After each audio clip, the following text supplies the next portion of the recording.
Welcome back, everybody. This is Eric here with Moss Pawn & Gun. We've got a very special gun gripe episode for you today, but we got a special guest. This is Chris Cheng here, Season 4 Top Shot champion and author of the book Shoot to Win.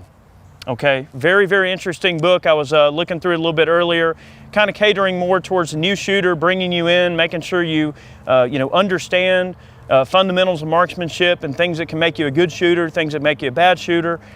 With this particular volume and some of the other videos we're going to be putting out soon, we're going to go over some of the tips in the book that'll help you out. And among some other things, he's also a very accomplished three-gun shooter. All right, so today, this gun gripe, we had a little bit of a conversation last night. Tell us about your early career before you got into Top Shot. Yeah, so before going on to Top Shot, I'm a self-taught amateur shooter who was a fan of the show and decided one day, hey, I'm gonna take a risk. And I believe that life should be about taking risks and doing things that make you uncomfortable, that are audacious, that is what the American dream is all about. It's doing things that are challenging, that are hard, and that are ultimately fulfilling. Sure. So as a self-taught amateur, I didn't have a lot of gun friends and I didn't have a lot of firearms experience, and I worked at Google before auditioning for Top Shot. And so when I was training and learning how to shoot, a lot of my resources were on the web. YouTube videos, instructional videos on safety, on trigger control, proper grip, and what is caliber, and just learning all those basic fundamentals of marksmanship. And the web is so great because whatever you want to learn, you can find it online, and it's free. Sure. And so I really give a lot of credit to everyone on the web who's posted blog posts and discussion forum threads and YouTube videos on how to shoot and how to shoot well, because that's how I learned. And Shoot to Win is all about encapsulating all of those the core marksmanship fundamentals for pistol, rifle, shotgun, and Sure. Those were all the things that I studied to ultimately win Top Shot. Well, it's an interesting perspective, and the reason I wanted to make this gun gripe, okay, so here's where the sort of subject matter comes into play with this gun gripe, is that Chris started out in the kind of white-collar tech world with Google, and as many of you know, Google and YouTube are kind of one and the same, one entity. A lot of their policies affect what happens with YouTube and vice versa. Things that happen in the industry and the market from a political standpoint can seemingly sort of affect how things happen on YouTube. Guys, everything from ads you see to metadata, tags, keywords, descriptions. We're getting into a little bit more of the technical stuff than is probably important for this video, but I want to hear Chris's perspective about working for Google, because Google is this just huge group, and they're good people at their core and everything, and it's just interesting. You don't really hear a lot of that perspective from the gun side of things. So you've got this group like Google, which most people, whether it's true or not, generally regard Google as being anti-gun. But from my conversations in the last few days with Chris here, it turns out that it's maybe not quite so much the case. So lend a little bit of your perspective there. How is it to work for Google and be a gun person, where there's this face that sort of says, okay, well, this might be slightly taboo to be a gun person, but then your other coworkers who are obviously gun people, how do those conversations take place, and how is it in that kind of white-collar world, So I worked at Google from 2007 to 2012. Was there for 5 years when Google was going through a tremendous growth period. And like a lot of white-collar office environments, talking about guns is not necessarily a well-received conversation. Google has it's an open floor office space where you don't have cubicles a lot of the times. You just have desks that are literally lined up next to each other, and my coworker would oftentimes be as close as you and I are right now. So right, if we're working and I have a question, I go, hey Eric, tell me how do I do whatever. Right. And so to have a conversation about firearms in this open bullpen format where everyone can hear what everyone's talking about and see what's on your screen. Right. So it was interesting. When I was at Google, before auditioning for Top Shot, there was only one colleague that I had on my team that I knew was also a gun person.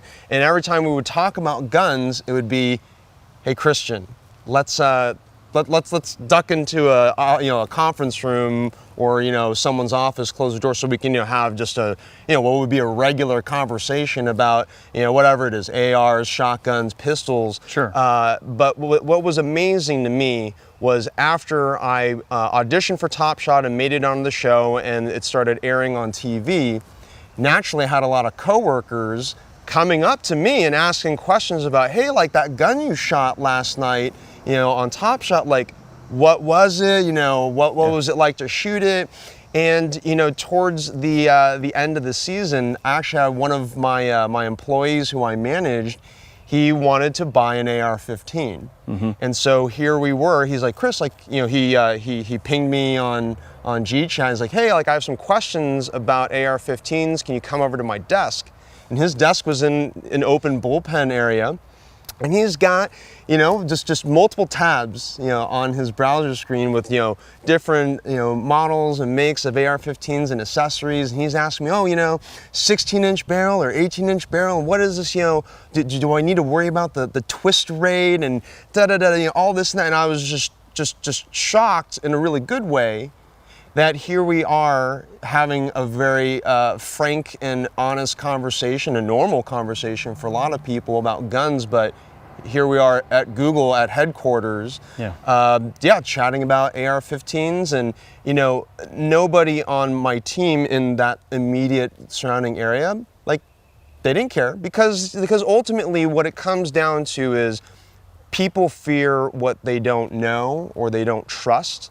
But my teammates, they already knew me, right? They knew. So they knew that you were a proper person to bring them into that fold and explain that to them and kind of be that, sort of ambassador to the sport for them. And that's the main message I really want to send to anyone listening to this video is each of us as individuals have a tremendous amount of power and influence that it's a matter of you being able to positively impact your coworkers, your friends, and your family simply by being who you are and being open with the fact that I'm a gun owner. Sure. And I'm a law-abiding citizen.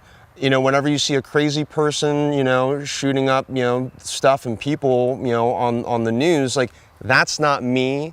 I don't support any of this criminal stuff that's going on. But again, back to the main point that, my coworkers, they knew me, they trusted me. Sure. And okay, sure, they're hearing this gun chatter that they're unfamiliar with. But because they knew me, they know, okay, well, all right, Chris is just talking about guns like he does. Like some people will talk about cars or anything else going on in their life. And I think that there's a lot that can be gleaned from that. And I thought it was very important to have this conversation in a gun gripe with Chris, because Google, it's just from the perspective of the average person, Google is just this all-seeing, all-knowing entity, and they're really one of the largest, corporations, if you will, in the world. So it's a very big deal. When you talk about guns in the corporate world, guns in the corporate environment, guns in the workplace, and how taboo that subject can be amongst different people. It's a very interesting, idea to sort of glean that information from you, because, we're on YouTube and we've developed a very large audience on YouTube. And I suppose that all of the gun channels that are out there's a lot of good quality gun channels out there that do a lot of things, and most of us are on YouTube here. And the thing is you're looking at the perspective of that. And I guess most people that are in the gun world on YouTube want to at least maybe in some way or form think in their minds that somehow there's this big conspiracy against them to try to hold them down and not let them be successful. But it's just simply not true. Yeah, there's gun people all around. So yeah, I think there's an important distinction to be made between Google corporate policies and how a lot of those policies, the product policies can be anti-gun. But when we talk about actual Google employees, right, the actual people that work there, There are a lot of pro-Second Amendment, pro-gun Googlers. For example, there's an internal, Google mailing list that is internally the group is titled Militia, and there's all your typical gun chatter. You've got new shooters who just they don't know anything about guns, and they're asking, hey, how do I get started? Where can I go? Yeah. You have other Googlers that'll chime in on the thread and say, hey, I'll take you to the range. Yeah. 12 p.m. This Saturday, let's meet up. And this is all their coworkers, guys. So this is coworker to coworker. This is internal email. Yep. Yeah, this is all internal, and I left Google in 2012, so I don't work there anymore. But I still keep in touch. Sure. With a lot of my coworkers, and especially the gun Googlers who are there, because they're just really enjoying seeing where life has taken me, and the amount of passion and support in the gun community has been tremendous. And I have all of my success to I have the gun community to thank for supporting me and everything that I do. And I think the other interesting part for me has been the amount of gun people in the tech community at large as well. It's not just Google, it's Adobe, Qualcomm, Microsoft, Facebook, Dropbox, and I go shooting with a lot of employees and teams in Silicon Valley, and it's just tremendous. One thing that I think is really fascinating is if you think about how much time we all spend on our mobile phones and in front of a laptop, and if you're a tech person, you spend all this time online.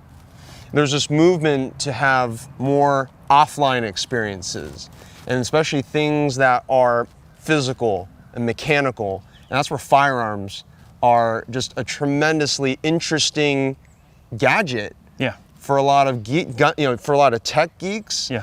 They're the geek side of tech geeks. They're attracted to the gun geek side of things because they want to learn, how does this firearm work and what is it all about? Well, not only that, but there's that whole customizing thing. So you've got the same guy who wants to build a custom computer tower or a custom gaming computer or something like that. They're the same kind of guy who wants to learn every nut and bolt of every gun, or more specifically, cater to the types of firearms that lend themselves to modularity. And of course, we know AR-15s are hugely modular. So, they can go and check out every little thing, check out specs, set it up the way they want, and it's all about the ability to upgrade that gun and everything. And we were discussing earlier, yesterday a little bit, we were talking about how Google is such a worldwide company in terms of all the different folks you run into on a regular basis through your travels and through your online. Like you mentioned, a lot of the stuff you do from the tech world's online. So you might be talking with a rep in Indonesia or Pakistan or Australia or UK or wherever that office may be. You're dealing with people all around the world. Okay, well, it's interesting that you could be a pro-gun guy and working for a company like, say, Google or YouTube or any of the big-wig companies like that, and then seeing the perspective where you're dealing with people from other countries who are not pro-gun and really just don't understand why civilians should own guns at all. So there's the perspective of guys like me and you who, we're co-workers and we talk about guns and it's no big deal and it's commonplace for us. Right. All the way to the opposite end of the spectrum where it's like, oh, what is it with Americans and their guns? And we don't get it, why only the military needs guns. Why should the civilians have guns? So do you find that there's a little bit of a standoffish persona that's taken on there from those folks when they find out you're a gun person, or is it just something they just don't bother to talk about because it just doesn't matter, it's irrelevant to them? Well, here's I think the interesting dynamic is, I live in San Francisco, and Google headquarters is in Silicon Valley, and in general, tech people are really curious. They're very curious about things that they don't understand. And that's a big part of where innovation comes from too, right? It's being curious about the world and asking yourself the question, can something be done differently? Can it be done better? What is, the next big thing that's going to make the world a better place? Or if it's done a certain way, they want to know why it's done that way. Right. And it really reminds me a lot of, I've dealt a lot with Germans before. Okay. I know this sounds crazy, but when you're dealing with people that are the Germans, whether they're scientists, they're tech people, they're gun people, they're railroad workers, whatever, it seems like the German culture is like that a lot.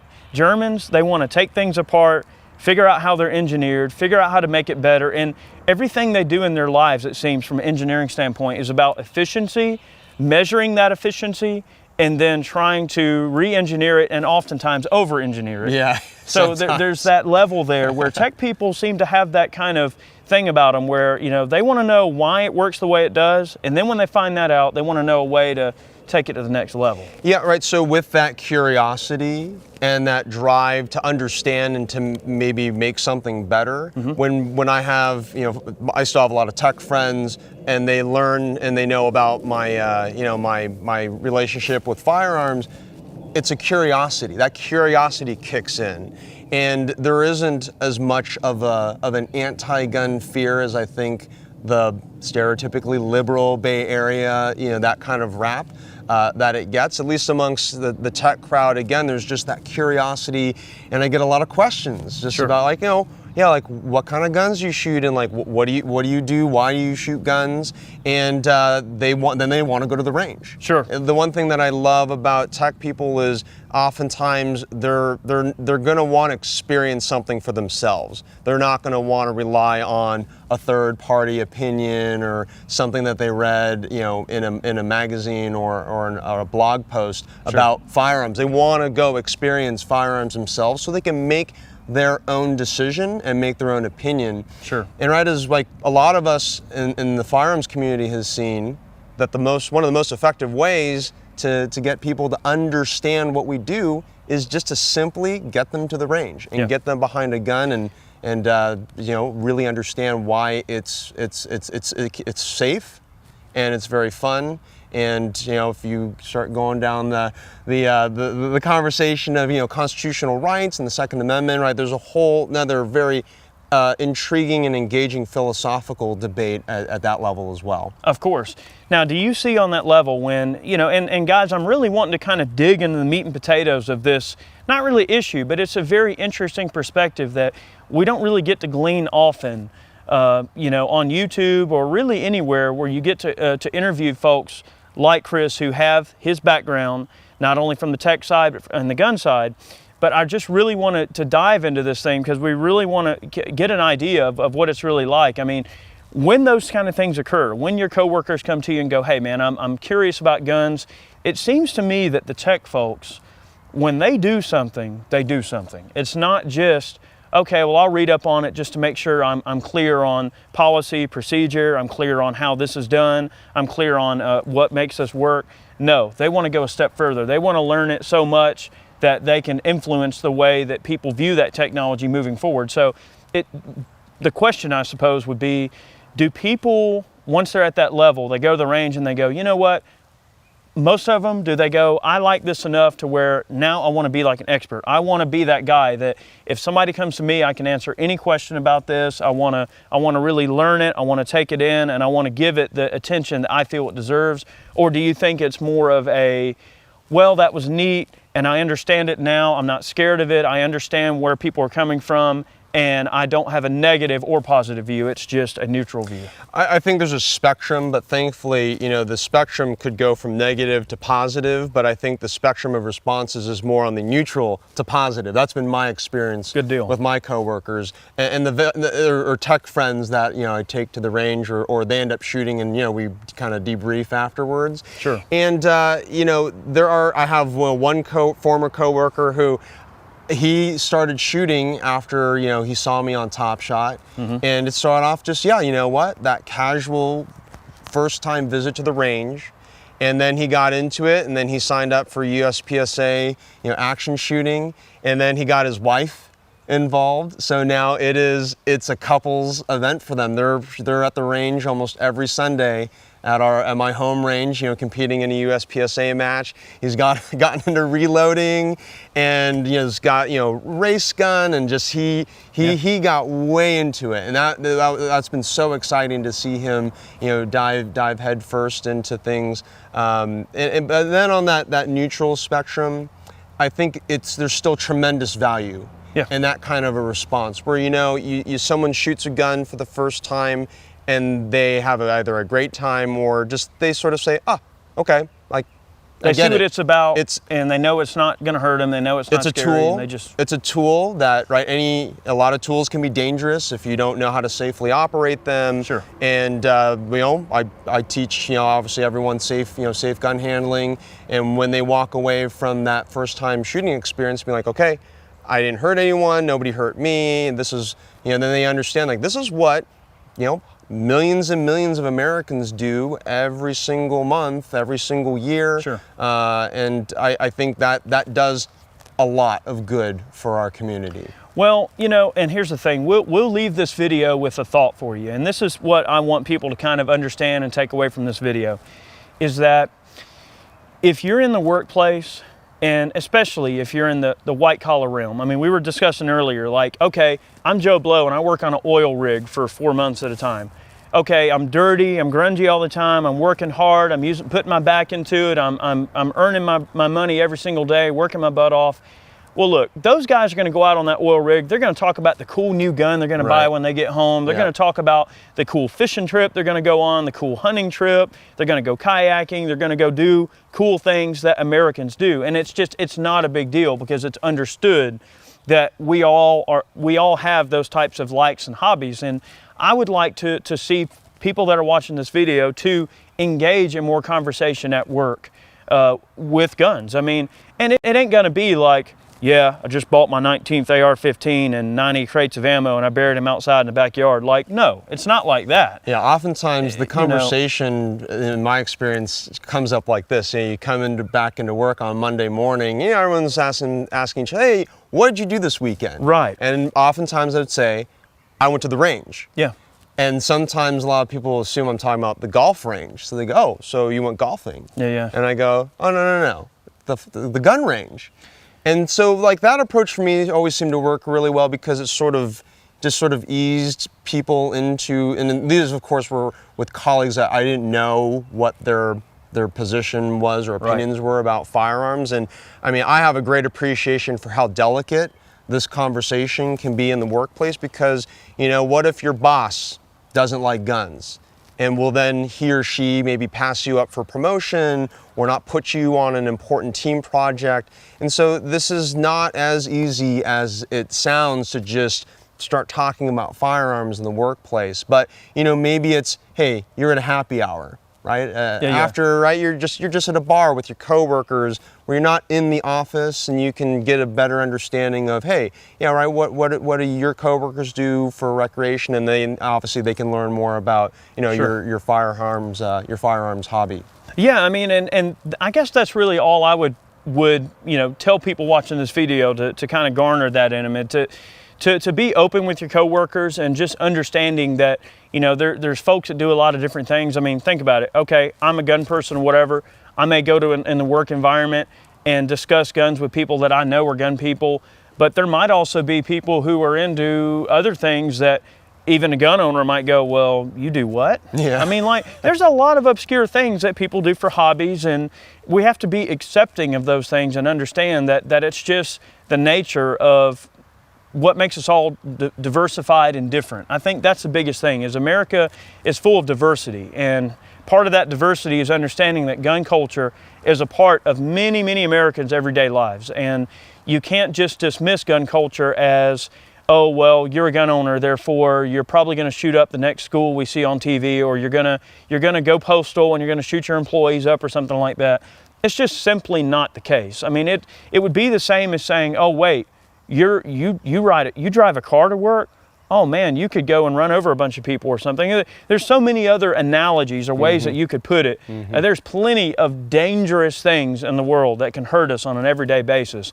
Firearms, yes, if used improperly, can hurt you. But guess what? So can a hammer. So can oxygen. So can fire. I mean, so can a vehicle. I mean, there are a million things. Alcohol. And this is all about being open and being who you are, right? Showing your true self. And, it takes a certain amount of courage too. Does. And,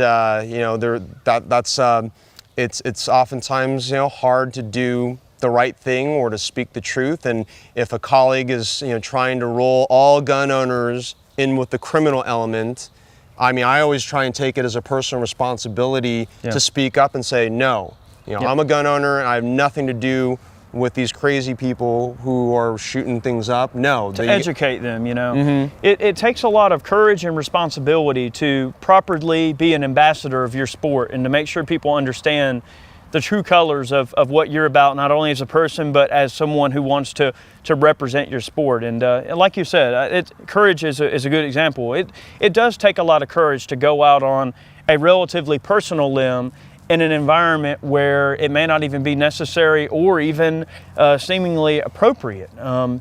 I guess that all comes down to your personal discretion, but we hope that this video kind of enlightened you a little bit, maybe gave you something to think about.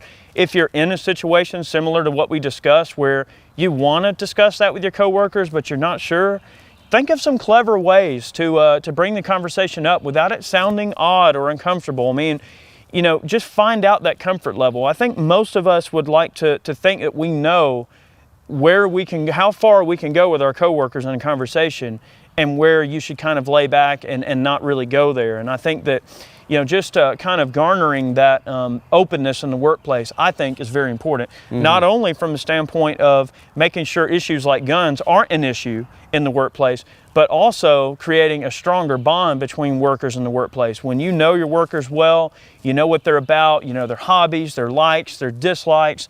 When you really know your coworkers, you're going to be more akin to work harder for them, to do things for them, to help each other, and to create a more cohesive work environment. It's very much like the military is. You can't say, if you've ever been in the military, you know that the men you're in the military with, you know lots of things about them, you share everything together, you go through hurt together, and there's that bond there that's created. And I think that those bonds can be created in the workplace as well. It doesn't even necessarily have to be about firearms, but just knowing that your coworkers have your back on issues, knowing that they'll work for you, that they'll do things, that you'll help each other. All of those things, in my opinion, come down to making sure that everyone's on one page and they understand, you know, where everybody's coming from a standpoint of diversity and everything like that. It's a very touchy subject. A lot of folks just, they may not ever consider it or even care for that matter, but I'm glad you took a moment to share some of your experience with us on it, because it's important. I think it's a very important conversation. Yeah. Thank you so much for having me on to talk about this. And, you know, for me, it's you know, part of, you know, where I came from, you know, being in, you know, white collar workforce, and, you know, working for Google was just an amazing experience. It's, you know, been rated, you know, the top company in the world to work for multiple years. And, you know, I think the way that we have a way to positively affect change, especially if we're talking about, you know, maybe one of these days, Google and YouTube will have a little bit more like pro-gun friendly policies. Maybe not, but the only way that that's even going to stand a chance of possibly happening is if gun owners, we are vocal and verbal about who we are, about the fact that we are gun owners and we are law-abiding citizens and we're not wanting to do anything bad. But, you know, until we send, you know, put a positive face on gun ownership, companies like Google and other tech companies and other corporations, you know, well, this is bleeding down to, like, you know, Kroger and Target, and all these other, you know, Chipotle, the whole open carry movement, Starbucks. It's we have to counterbalance and counteract the negative perception that the anti-gun groups are trying to put on the face of gun ownership. And the only way to turn that around is we have to stand up for ourselves and for our community. I would like to think that people, whether they're on the anti-gun or the pro-gun side, I think as long as most people in any walk of life, no matter who they are, if they can just keep an open mind and look at things logically, they'll generally be set free by that knowledge. If they just accept the knowledge for what it is, remove emotion from the situation, and just logically analyze every situation they're put in life, most people will generally come out looking pretty good. But guys, make sure you stay in tune. I've got more videos on the way with Chris and I here. We're going to do some stuff for some beginning shooters, a couple of tips, some 3-gun rigs we're going to look at. So I really want to thank you guys for watching today's video. Thanks for sticking around. Hopefully this video invoked a little thought. We'll catch you next time.